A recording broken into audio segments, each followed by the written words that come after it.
Pernah kepikiran nggak, kenapa sih orang tua atau nenek kita dulu selalu bilang kalau makan itu harus ada nasi, lauk, sayur, sama buah? Nah, ternyata di balik kebiasaan makan kita itu ada cerita sejarah yang panjang banget, yang ikut ngebentuk Indonesia sampai sekarang. Yuk kita telusuri barang-barang perjalanannya. Bener banget.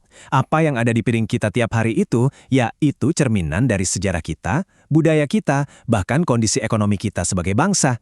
Jadi ini bukan cuma soal kenyang atau lapar, ini soal siapa kita. Dan kalau kita ngomongin Indonesia, wah ceritanya lebih seru lagi. Penuh dengan revolusi, inovasi, dan pencarian yang nggak pernah berhenti untuk jadi lebih sehat. Pertanyaannya, gimana ceritanya kita bisa sampai di titik ini? Oke, kita mulai dari yang paling dasar dulu ya. Sebelum kita melangkah lebih jauh, kita harus sepakat dulu sama satu istilah ini, status gizi.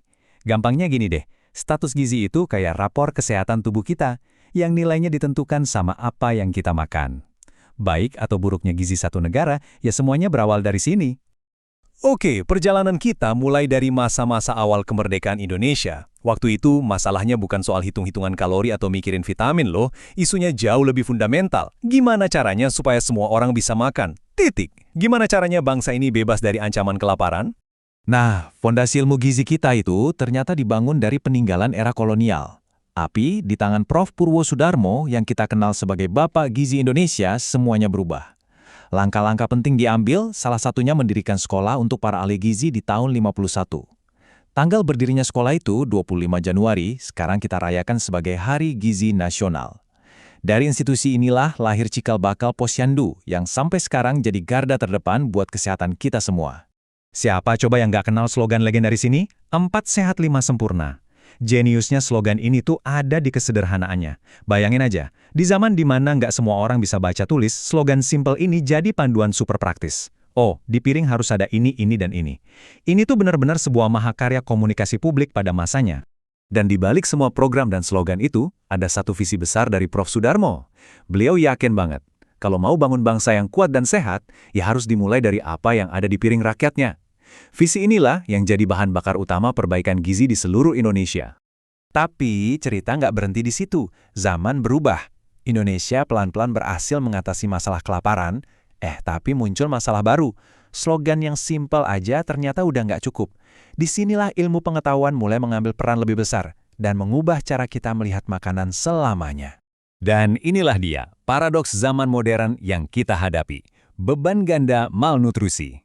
Coba bayangin, di satu lingkungan yang sama, kita bisa nemuin anak yang stunting karena kurang gizi, tapi di saat yang sama, tetangganya atau bahkan orang tuanya sendiri punya resiko penyakit jantung karena obesitas.